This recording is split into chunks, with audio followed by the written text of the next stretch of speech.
Hey fam, welcome back to How Laney Lives. Like, share, comment, and subscribe.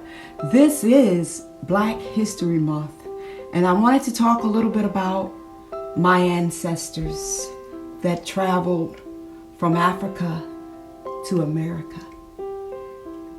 I'm not sure if you all are familiar with the Door of No Return. It is the only slave house that is still standing to this very day. It was built by the Dutch, and it is estimated that over 20 million Africans walked through the doors of the Door of No Return. You see, once my ancestors reached the Door of No Return, they looked straight into the ocean. Straight into the ocean. And they could see a ship waiting. They knew once they walked through that door that their culture, their language, their lifestyle would be forever changed. Headed to a country that they knew absolutely nothing about. Some of my ancestors decided that they would rather die than to be slaves. And they drowned. They did exactly that. They died. And once they were on board the slave ships, they were shackled and chained and beaten. Some of them did rebel, but a lot of them died. They jumped the ship.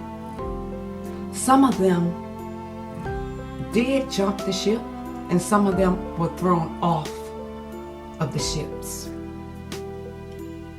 Prior to the 1590s, Africans sold gold and ivory and other resources other than their own people. Some slave ship owners lived in Africa. They were British men. After the leaders sold some of the people of Africa, they didn't want to go. So what they had to do was gag some of them, push them onto the ships, and some of the babies, the infants, were put in sacks and headed towards the slave ship. Some of the slaves on the slave ship were rebellion. They fought back. One of them, the Amistad, they fought back and they won. They turned that ship around and returned back to the motherland, back to Africa. But a lot of them, most of them, were not that lucky. It is estimated that over 2 million of my ancestors live now. Their bodies, their bones are at the bottom of the Atlantic Ocean. Over 2 million of them. Once they reached America, after being shackled and chained and with barely no clothes on and beaten, and some died, thrown aboard, injured, and the ones that was injured are thrown aboard, the crew members did not lose anything because they had insurance, and insurance paid them for their loss. Once reaching the American shores, it was devastating.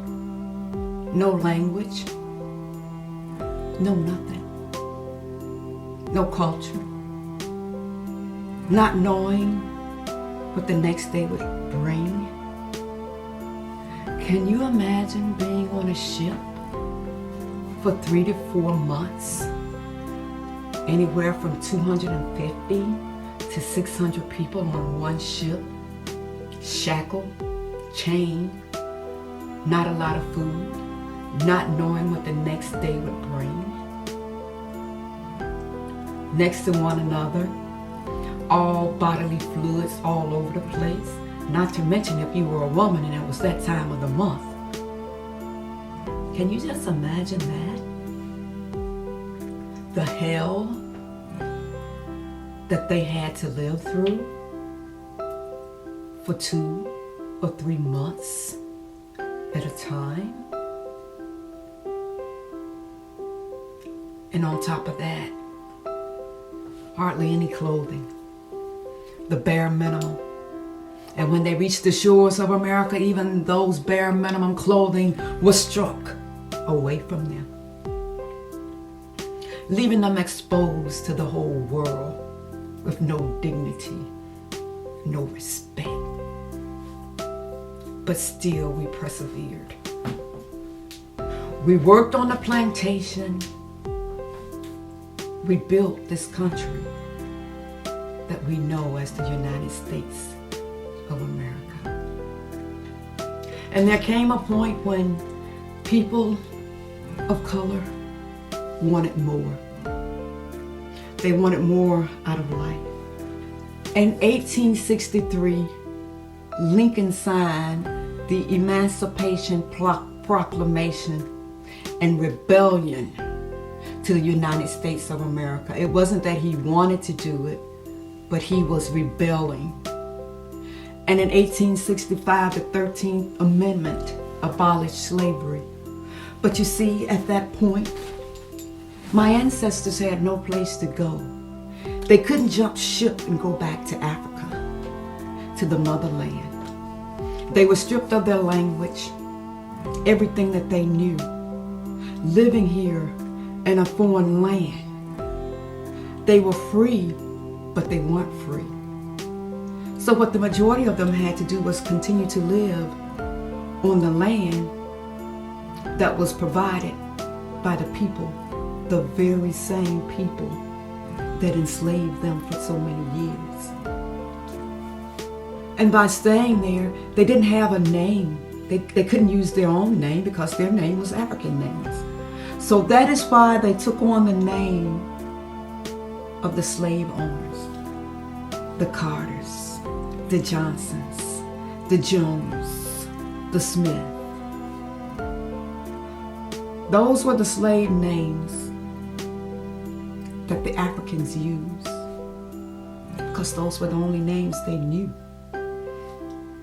Think about that, fam. The African American culture is so complex. It's very complex. And it's heartbreaking. It's heartbreaking to take people from what they know to the unknown and expect for them to act as if nothing is going on when you strip them of everything. It is my hope, fam, that you have gained a little bit of education from this. I love you all. Word of the year is peace. Peace. Deuces. Be safe, be well, and stay in peace, not pieces. And I do not have my bell with me, fam. Bling, bling, bling, bling, bling, bling, bling. Hit that bell so you can know every time I upload a video.